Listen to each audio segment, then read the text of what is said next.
Saudara, Timnas U20 Indonesia hari ini menggelar latihan terakhir sebelum dibubarkan. Presiden Joko Widodo pun memantau langsung proses latihan yang digelar bersama dengan Timnas U22 ini, saudara. Untuk para pemain jangan berlarut dari dalam kesedihan, karena persiapan kita juga bukan di sini aja, belum berakhir sampai sini karena kita juga masih muda dan masih banyak pertandingan-pertandingan untuk kedepannya yang bakal kita hadapi.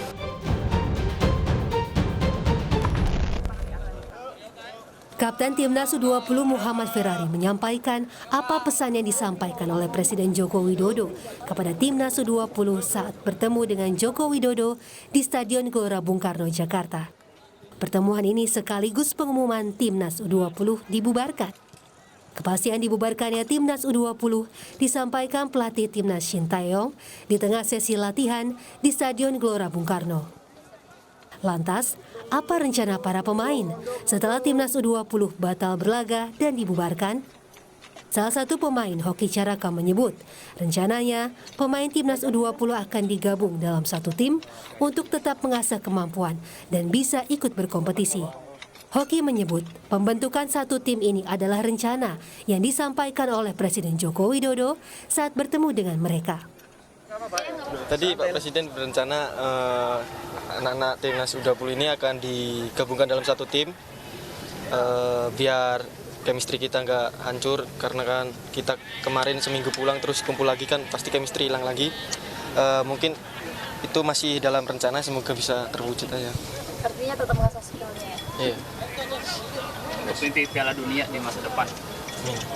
Ya semoga kita bisa membuktikan bukan satu tuan rumah lagi, semoga kita bisa lolos kualifikasi biar. Setelah batal jadi tuan rumah dan Timnas U20 yang dibubarkan, Indonesia masih menanti sanksi dari FIFA. Presiden Jokowi pun sudah memerintahkan Ketua Umum PSSI Erick Thohir terus bernegosiasi agar Indonesia tidak disanksi FIFA setelah batal jadi tuan rumah Piala Dunia U20. Saya sudah memerintahkan kepada Ketua Umum PSSI untuk menyiapkan blueprint, menyiapkan peta jalan transformasi sepak bola Indonesia untuk segera disampaikan kepada FIFA dan juga untuk berkomunikasi terus dengan FIFA, baik dengan Presiden FIFA maupun dengan Konsil, agar kita tidak diberikan sanksi oleh FIFA. Dan dihapusnya status tuan rumah Piala Dunia U20 2023, otomatis tak ada tempat bagi skuad Garuda Nusantara untuk tampil di ajang 2 tahunan tersebut. Meski demikian, para pemain Timnas U20 tetap menaruh asa kepada pemerintah dan PSSI agar mereka masih bisa tetap berlaga dan berkompetisi. Tim Liputan Kompas TV. Saudara, lalu bagaimana nasib Timnas U20 pasca dibubarkan dan seperti apa peluang Indonesia lolos dari sanksi FIFA? Kita perbincangkan dengan pengamat sepak bola, Bang M. Kusnaini atau disapa Bungkus. Selamat malam Bungkus, selamat sehat, salam sehat. Selamat malam, Bung Yasir. Bungkus, kalau kita lihat ini resmi dibubarkan, tentu jadi kesedihan tersendiri utamanya bagi Timnas U20 nih. Tapi tentu tidak boleh berlarut-larut, karena harus tetap bangkit kembali begitu. Pertanyaannya, apa langkah yang harus dilakukan, langkah konkret lah yang harus dilakukan agar aset Timnas U20 ini tidak terbengkalai begitu? Iya, ada beberapa langkah menurut saya yang penting dilakukan. Yang pertama, secara psikologis, PSSI perlu membantu para pemain ini untuk memulihkan ya. Karena bagaimanapun kehilangan kesempatan bermain di Piala Dunia hanya beberapa bulan sebelum event digulirkan, itu rasanya seperti dibanting kalau menurut saya. Itu sangat keras bantingannya dan pasti akan sangat memukul mental para pemain.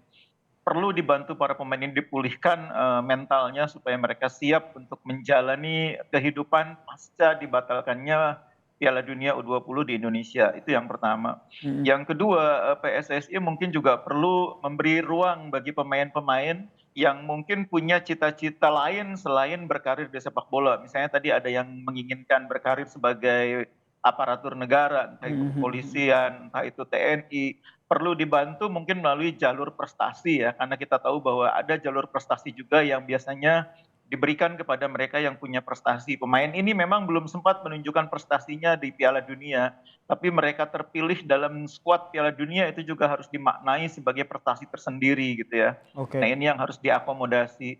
Tapi sesungguhnya ada yang jauh lebih penting dari itu. Yang jauh lebih penting itu adalah karena sebagian besar pemain ini pada dasarnya menentukan pilihan untuk berkarir melalui sepak bola. Anak-anak muda ini kenapa sejak usia muda itu meniti karir sebagai pemain? Karena cita-cita tertingginya pada akhirnya adalah berkarir sebagai pemain profesional. Hidup sebagai pemain sepak bola profesional.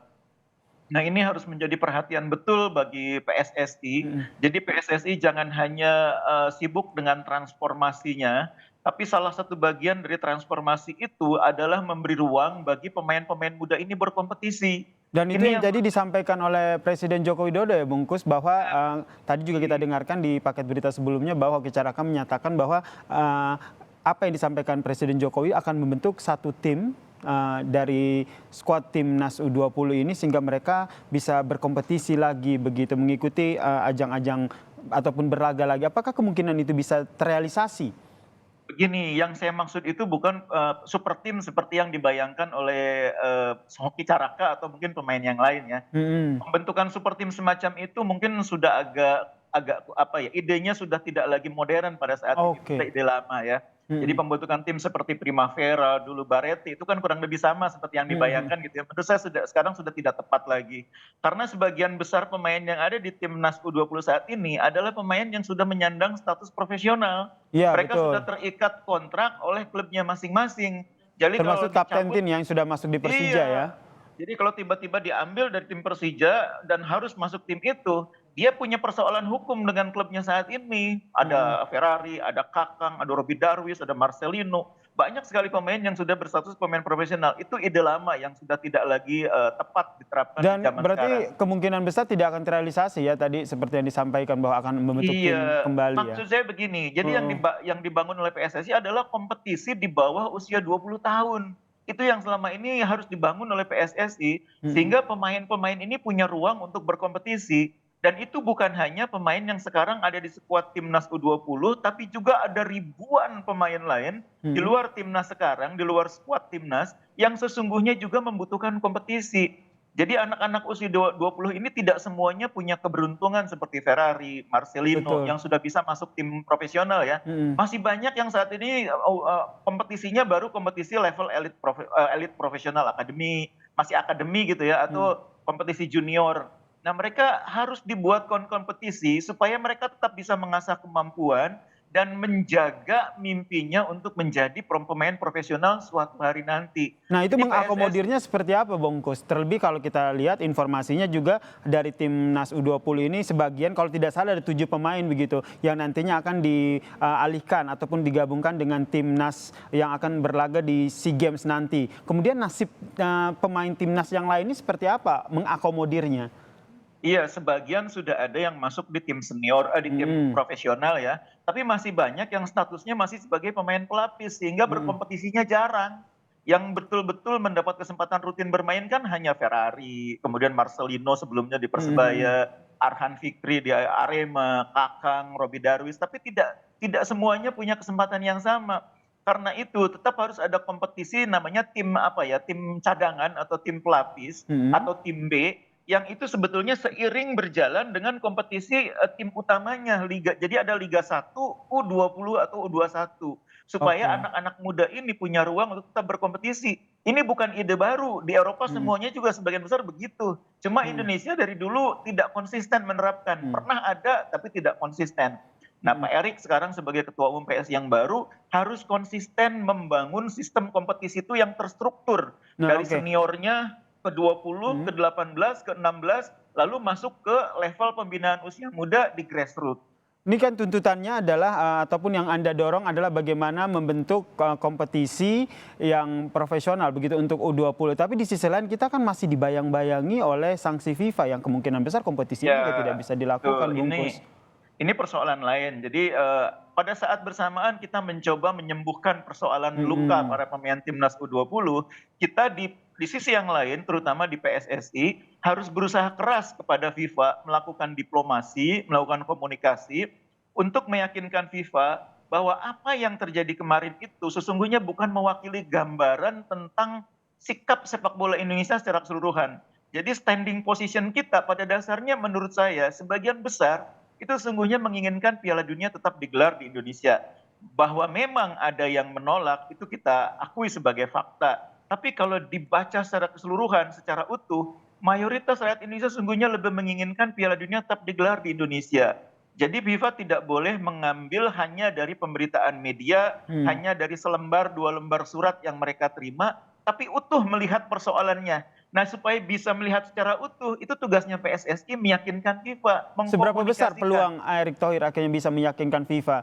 Karena saat ini memang yang tengah dilakukan adalah lobby-lobby kepada FIFA sehingga sanksi, kalau bisa kita lolos dari sanksi FIFA, Bungkus. Iya, saya punya keyakinan cukup kuat karena begini, FIFA akan menjatuhkan sanksi berat kalau Indonesia menolak menyelenggarakan. Tapi Indonesia kan tidak menolak menyelenggarakan. Indonesia tetap siap menyelenggarakan. Bapak Presiden bahkan dalam pernyataan terakhirnya sebelum Pak Erick berangkat menemui Presiden FIFA, menyatakan Indonesia siap menerima siapapun negara yang sudah lolos. Dan Indonesia berarti tidak menolak, siap. Hanya saja tampaknya ada beberapa persyaratan atau kondisi yang ditetapkan oleh Indonesia untuk mau menggelar itu. Nah, itu yang mungkin ditolak oleh FIFA karena FIFA maunya tanpa syarat. Nah, kan beda antara yang benar-benar menolak dengan yang mau menyelenggarakan tapi ada syarat. Jadi ini bisa jadi sebuah celah ya untuk lobby-lobby yang dilakukan Ketum PSSI ya, sehingga kalau bisa lolos dari sanksi FIFA ya. Ya, harapan saya sih sanksinya hanya administratif. Kalaupun ada mungkin paling berat sanksinya denda. Bukan sanksi larangan keikutsertaan Indonesia di event internasional. Apalagi event internasional usia muda. Ini anak-anak U20 akan semakin terpukul lagi kalau usia mudanya pun nggak boleh ikut.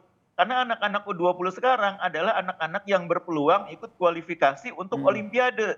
Anak-anak yang berpeluang 1-2 tahun lagi main di SEA Games atau Asian Games. Terutama Olimpiade kualifikasi. Jadi saya pikir jangan sampai mereka kehilangan harapan, sudah kehilangan Piala Dunia, kehilangan pula kesempatan ikut Olimpiade. Itu sangat menyakitkan bagi mereka. Baik, kita nantikan ya seperti apa lobby-lobby PSSI terkait dengan sanksi. Tentu saja harapan kita bersama nih kita lolos dari sanksi FIFA. Di sisi lain memang perlu ada langkah konkret ya, seperti yang disampaikan Bungkus, agar talenta muda di Timnas U20 ini bisa tetap terakomodir dan mereka tetap berprestasi ya. Terima kasih pengamat sepak bola Bungkus telah bergabung bersama kami di Kompas Malam. Salam sehat.